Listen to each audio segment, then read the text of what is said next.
صحابیات کی جو معاشی سرگرمیاں تھیں، کیا حیثیت تھی ان کی، خواتین کا فیلڈ میں آ کر کمائی کرنے کا رجحان ہے، کیا خواتین کا کمائی کرنا اسلام کی نگاہ میں حرام ہے، معاشرے کے لیے فائدہ مند ہے یا نقصان دہ ہے۔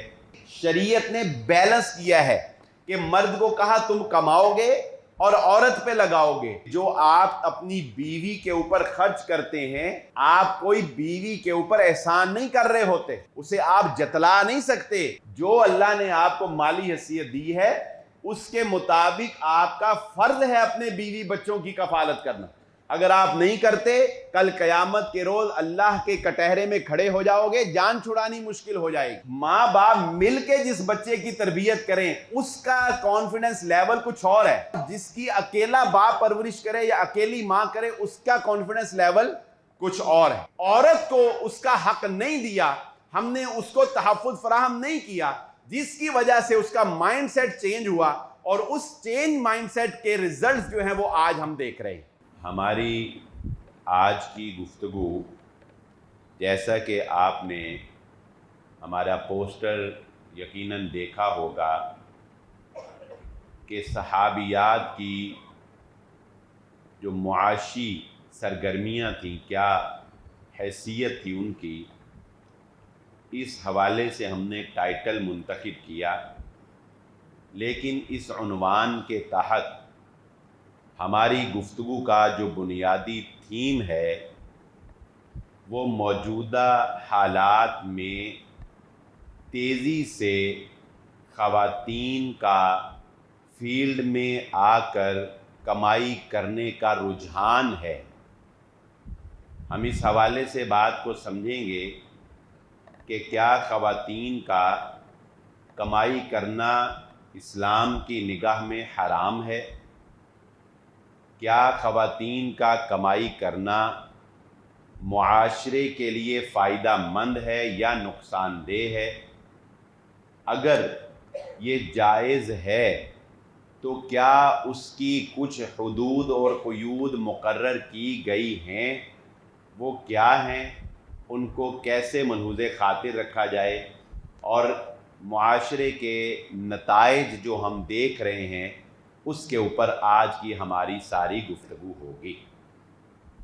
سب سے پہلے تو یہ بات سمجھ لیجئے کہ اس حقیقت سے انکار اب ممکن نہیں رہا کہ ہم نے خلاف فطرت اور خلاف دین اسلام کے اصولوں کے بھی خلاف اور فطرت کے تقاضوں کے خلاف پوری دنیا میں خواتین کو کام پر لگانے کی کوشش کی، جس کی وجہ سے آج ہمیں ہمارا معاشرہ تباہ کن معاشرہ نظر آ رہا ہے۔ آج ایک دوست ہیں ہمارے، عاصم صاحب صحافی ہیں، انہوں نے ایک بات شیئر کی کہ لاہور کی ایک انسٹیٹیوٹ میں 57 خواتین ہیں جو کہ وہاں پڑھاتی ہیں، جن میں سے 33 یعنی 33 خواتین وہ ہیں جنہوں نے اپنے خامن سے طلاق لے لی ہے۔ یعنی خواتین کا کمائی کی طرف جاتا ہوا بڑھتا ہوا رجحان دوسری طرف خاندانی نظام کی تباہی کا باعث بن رہا ہے۔ سب سے پہلے اس بات کو سمجھ لیجئے کہ اللہ رب العزت نے الرجال قوامون علی النساء بما فضل اللہ بعضهم علی بعض کہہ کر مرد کو اس بات کا ذمہ دار بنا دیا ہے کہ وہ عورت کی کفالت کا ذمہ دار ہے۔ یہ احسان اس کا نہیں ہوگا بلکہ اس کا فرض ہوگا، اور یہ کہہ کر عورت کو معاش کی فکر سے اسلام نے کلی طور پر آزاد کر دیا ہے کہ عورت کو یہ کہہ دیا کہ تم نے کمانے کی فکر نہیں کرنی، تمہاری ضروریات زندگی کو پورا کرنے کے لیے ہم باپ کو پابند بنائیں گے، باپ نہ ہو ہم بھائی کو پابند بنائیں گے، بھائی نہ ہو ہم شادی ہو جائے ہم شوہر کو پابند بنائیں گے، ان میں سے کوئی بھی نہ ہو تو ہم ریاست کو پابند بنائیں گے کہ وہ تمہاری کفالت کرے۔ اب جب کفالت کی ذمہ داری عورت کے اوپر نہیں ڈالی گئی تو کچھ اضافی چیزوں میں عورت کو جیب خرچ دیا گیا۔ کفالت کی ذمہ داری تو نہیں ہے، آپ دیکھیں جب تک بچے کے اوپر کفالت کی ذمہ داری نہیں ہوتی گھر سنبھالنے کی، تو جو اسے پاکٹ منی ملتی ہے وہ اس نے کیا کرنی ہوتی ہے، وہ اس نے اپنی ضروریات اور خواہشات جو ایکسٹرا نیڈ ہیں ان کو پورا کرنا ہوتا ہے۔ تو عورت کو معاش کی ذمہ داری سے آزاد کر کے پھر اسلام نے کہا کہ تمہیں ہم کچھ پاکٹ منی بھی دیں گے کہ جو تم اپنی خواہش سے کچھ خرچ کرنا چاہو۔ وہ پاکٹ منی کیا ہے؟ ہم تمہاری شادی کے وقت تمہیں حق مہر کی صورت میں رقم دلوائیں گے تاکہ تم اس کی مالک بن سکو۔ ہم وراثت میں تمہارا حق رکھتے ہیں تاکہ وراثتی قوانین میں تمہارے پاس بھی کوئی جائیداد اور کوئی ملکیت آ سکے۔ اس کے علاوہ اگر تم کمائی کر سکو تو وہ کمائی بھی ہم تمہیں بطور جیب خرچ، بطور اضافی اجازت دیتے ہیں کہ تم کمائی کر کے بھی اپنے لیے کچھ چیزوں کی ملکیت حاصل کر سکتی ہو۔ لیکن اس کمائی کے اصول کیا ہیں وہ ہماری گفتگو میں آگے چل کے آئیں گے، فی الوقت اس کو اتنا ہی سمجھ لیجئے۔ اب عورت جب ان چیزوں سے آزاد کر دی گئی تو کیا اس کے اوپر کوئی اور ذمہ داری ڈالی گئی کہ نہیں ڈالی گئی؟ ظاہر ہے اس کو فارغ بٹھانے کے لیے تو نہیں شریعت نے معاش سے آزاد کیا۔ معاش کی فکر ایسی فکر ہے، فکر فردا جو ہے یہ انسان کو ہر وقت جو ہے وہ کسی نہ کسی معاملے میں الجھائی رکھتی ہے اور پریشان رکھتی ہے۔ یہ ایسی معاش کی فکر اللہ نے انسان کے ساتھ وابستہ کی ہے۔ تو عورت کو جب آزاد کر دیا اس فکر سے تو اب عورت کو شریعت نے کہا کہ اس کے بدلے میں تم نے اپنے خاوند، اپنے ماں باپ، شادی سے پہلے ماں باپ اور شادی کے بعد اپنے خاوند کے گھر کی مکمل دیکھ بھال تم نے کرنی۔ گھر کی صفائی ستھرائی، گھر کے کھانے پینے کا انتظام، گھر ایک پوری انڈسٹری ہے، پورا ایک شعبہ ہے اس کو چلانا۔ چائنا کے اندر پچھلے ہفتے ایک عورت نے اپنے شوہر پر کیس کر دیا کہ میں اس کا گھر چلاتی ہوں، مفت میں چلاتی ہوں، یہ مجھے تنخواہ نہیں دیتا، لہذا عدالت کو چاہیے کہ میرے شوہر سے میرے کام کے عوض تنخواہ مقرر کروائی جائے۔ تو عدالت نے لاکھوں ڈالر اس کی تنخواہ مقرر کی کہ آج کے بعد اگر یہ اس سے کام کروائے گا تو لاکھوں ڈالر جو ہے وہ اس کو دیے جائیں گے۔ یعنی کہ اگر اس کو تنخواہ میں کیلکولیٹ کیا جائے تو ہم وہ تنخواہ پے کرنے کے قابل نہیں ہیں، لیکن شریعت نے بیلنس کیا ہے کہ مرد کو کہا تم کماؤ گے اور عورت پہ لگاؤ گے، اور عورت کو کہا کہ تم اس کمائی کے مرد تم پہ کوئی احسان نہیں کر رہا۔ یہاں مردوں کو یہ بات سمجھانے کی ضرورت ہے کہ جو آپ اپنی بیوی کے اوپر خرچ کرتے ہیں، آپ کوئی بیوی کے اوپر احسان نہیں کر رہے ہوتے، اسے آپ جتلا نہیں سکتے کہ دیکھو میں تمہیں سوٹ لے کے دیتا ہوں، میں تمہیں کھانا پہنانا کرتا ہوں، میں یہ نہیں۔ جو اللہ نے آپ کو مالی حیثیت دی ہے اس کے مطابق آپ کا فرض ہے اپنے بیوی بچوں کی کفالت کرنا۔ اگر آپ نہیں کرتے کل قیامت کے روز اللہ کے کٹہرے میں کھڑے ہو جاؤ گے، جان چھڑانی مشکل ہو جائے گی، وہاں پہ بخشش نہیں ہوگی اس وقت تک جب تک کہ جواب نہ دو گے کہ اپنے فرض سے تم نے پہلو تہی کیوں اختیار کی۔ تو عورت کو کہا تم نے پوری دیانتداری اور ایمانداری کے ساتھ اپنے بچوں کی تعلیم و تربیت پر کام کرنا ہے اور اپنے خاوند کی خدمت بجا لانی ہے، اور ایک گھر کے نظام کو بڑی ہی عمدگی اور خوبصورتی کے ساتھ ان دونوں نے مل کر چلانا ہے۔ اب جب آپ نے ذمہ داریوں کو الٹ پلٹ کر دیا، جو مرد کی ذمہ داری تھی جب وہ آپ نے عورت پر ڈال دی، تو لا محالہ اس کا نتیجہ یہ نکلے گا کہ جب عورت کمانے کے لیے نکلے گی تو اب کمائے گی یا گھر چلائے گی؟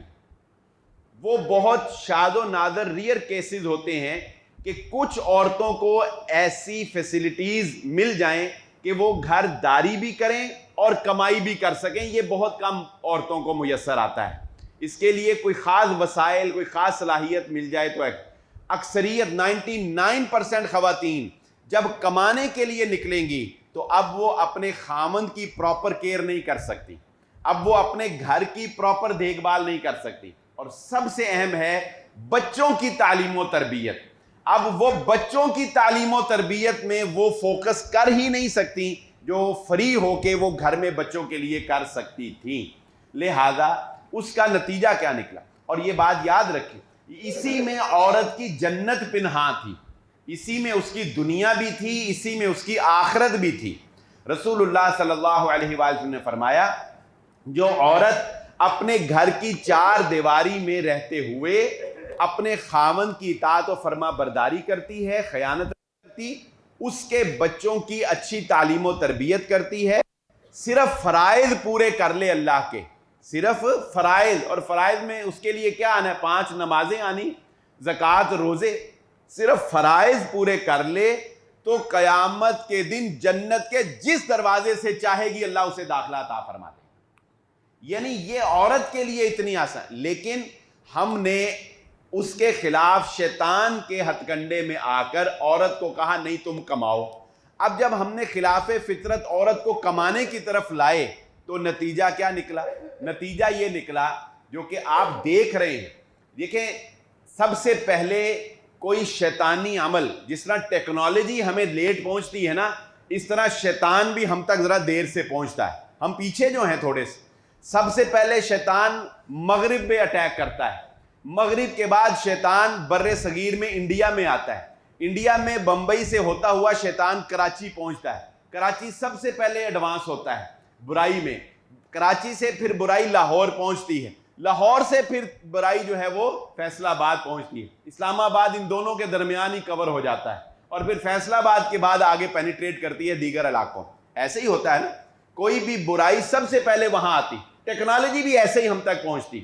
تو فیصلہ آباد کا نمبر آہستہ آہستہ لگ رہا ہے، لاہور کا نمبر لگ چکا، کراچی کا نمبر لگ چکا. وہاں یہ خرافات فیصلہ آباد کی نسبت ذرا زیادہ نظر آئیں. کیا؟ نمبر 1، جب آپ عورت کو فیلڈ میں لے کر آئے، سب سے پہلا نقصان یہ ہوا کہ آپ کا خاندانی نظام تباہ ہو گیا. طلاق کی ریشو بڑھ گئی. عورت نے خود سٹینڈ لیا، اس نے مرد آزادی کے نام کے اوپر مرد کی کفالت میں رہنا قبول نہیں کیا. اس نے کہا مجھے خامند کی ضرورت نہیں. جب خامند کی ضرورت ختم ہوئی، بچوں کی تعلیم و تربیت کا فوکس ختم ہو گیا. ایک بچی میرے پاس آئی، اس کو میں نے ایک سرٹیفکیٹ دینا تھا، کریکٹر سرٹیفکیٹ، وہ میں نے اس کو دیا. اس نے فوج میں اپلائی کرنا تھا تو اس کے لیے اس کو میرے سرٹیفکیٹ کی ضرورت تھی. خیر میں نے اس کو وہ کریکٹر سرٹیفکیٹ دیا. تو کچھ ماہ کے بعد میں نے اس کو پوچھا کہ آپ کا ایڈمیشن وہ فوج میں کیوں نہیں ہوا؟ آپ کی ساری ریکوائرمنٹ جو ان کی تھی وہ پوری تھی. تو اس بچی نے جو مجھے بات بتائی وہ واقعی حیران کن تھی. اس نے کہا کہ میرا ایڈمیشن فوج میں صرف اس لیے نہیں ہو سکا کہ میں نے اپنے والد کے زیر کفالت پرورش نہیں پائی، اس لیے مجھ میں وہ کانفیڈنس نہیں آ سکا جو باپ کے زیر سایہ آتا ہے. یعنی ماں باپ مل کے جس بچے کی تربیت کریں اس کا کانفیڈنس لیول کچھ اور ہے، اور جس کی اکیلا باپ پرورش کرے یا اکیلی ماں کرے اس کا کانفیڈنس لیول کچھ اور ہے. یہ دنیا مان رہی ہے اس کو، تو اس کو اس وجہ سے ریجیکٹ کر دیا گیا. تو اب جب عورت کو آپ نے باہر نکالا تو آپ کے بچے جو ہیں نہ یا وہ باپ کی شفقت سے محروم ہوں گے یا وہ ماں کی ممتا سے محروم ہوں گے. یہ کثرت سے آپ نے اپنی آنے والی نسل کو تباہ کر دیا. ایک نقصان ہوا. دوسرا نقصان کیا ہوا؟